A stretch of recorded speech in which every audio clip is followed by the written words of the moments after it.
for the best interest of our people. I wish you all success, peace, and security. May God's blessings be with you all.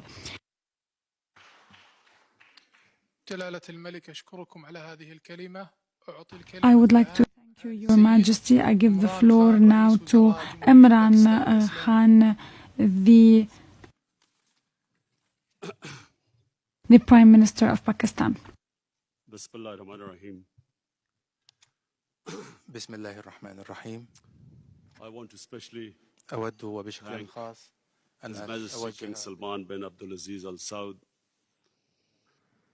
custodian of the two holy mosques, and then ladies, gentlemen, majesties, highnesses, excellencies, and Honorable Secretary General. I always pictured that one day I would be speaking at this summit, and I always promised myself that whenever I got this opportunity, I would raise the first and foremost, the most important question about whenever in the Western countries people blaspheme our Prophet, peace be upon him, I always felt that the response from the Muslim Ummah, the OIC, I always felt it was lacking. And therefore, I wanted to use this platform that the OIC owes a responsibility. Us heads of the states, we have a responsibility to the Muslim world. When anyone in the Western world blasphemes our Prophet, peace be upon him, it is a failure of the OIC that we have not been able to explain to the Western countries that the love and affection that we feel for our Holy Prophet, that how he lives in our hearts. It was up to us to explain to the Western people that the amount of pain they cause us when they ridicule or mock our Holy Prophet. And we must know that in the West, people do not treat religion the way the Muslim world treats Islam. We live our religion. In the Western world, they have a completely different attitude to the way they approach religion. And so therefore, on this, Mr. Chairman, I would like to say from this platform that we must, in the forums like the United Nations, forums like the European Union, we must explain to them that they cannot hurt the sentiment of 1.3 billion people under the garb of freedom of expression.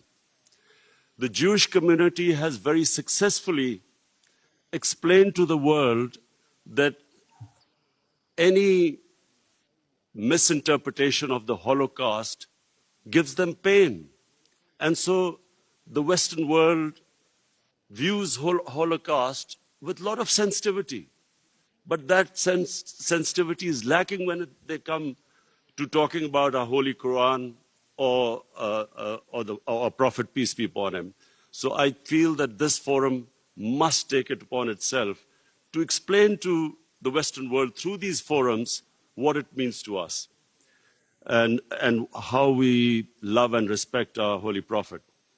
Secondly, the Western world has through ignorance, partly, and willfully, they have equated Islam with terrorism, or radical Islam with terrorism. I feel that this has done a tremendous amount of disservice to the Muslim community. Religion has nothing to do with terrorism. No religion allows killing of innocent human beings. But by doing this, two things have happened against the Muslims. Number one, it has led to Islamophobia. Whenever there is a Muslim involved in terrorism, the word Islamic terrorism or radical Islam, the moment that is referred to define terrorism, the people in the West cannot distinguish between a moderate Muslim and a radical Muslim.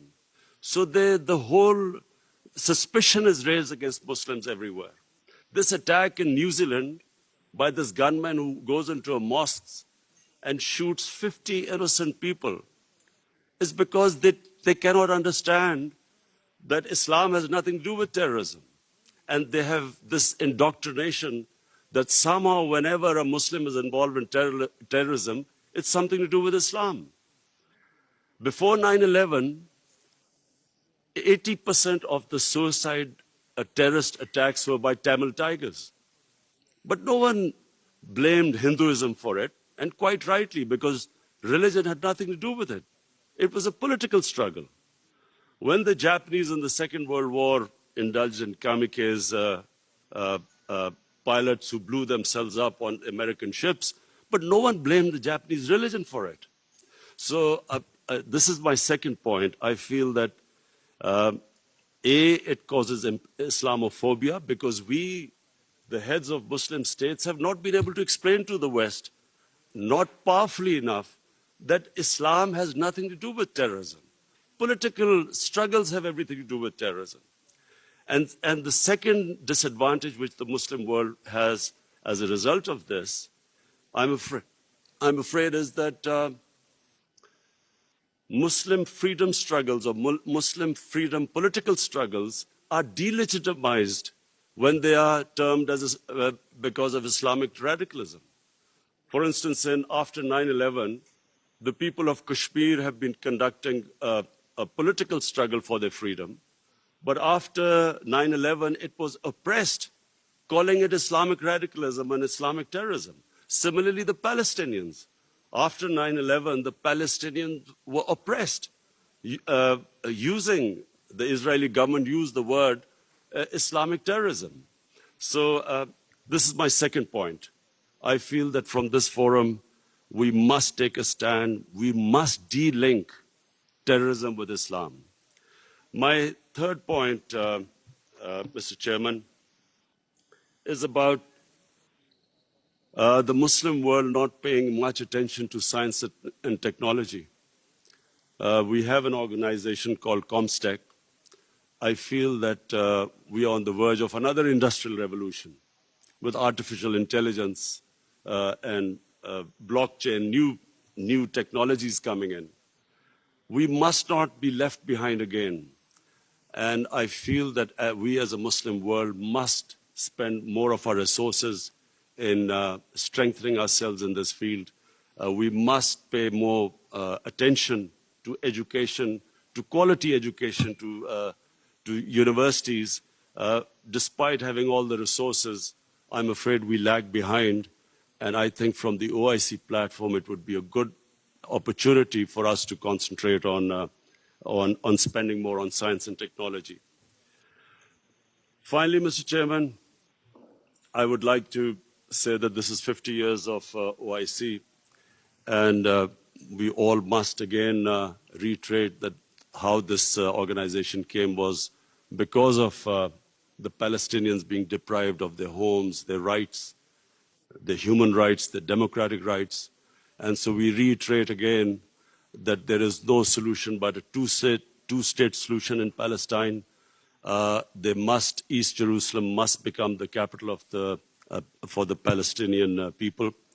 And the Golan Heights must be returned as the 1967 borders, which all the international conventions, the United Nations resolutions say so.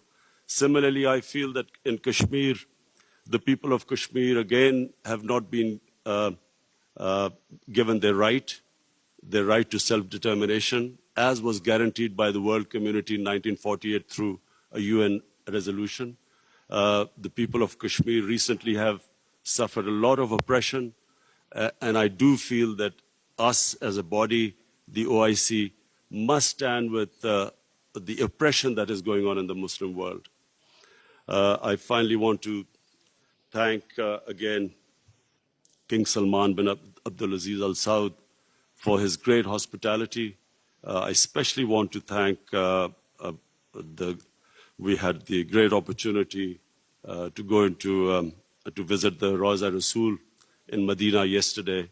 And from me and my delegation, we want to say that it gave us the greatest happiness and pleasure to be able to visit the mosque. Thank you very much.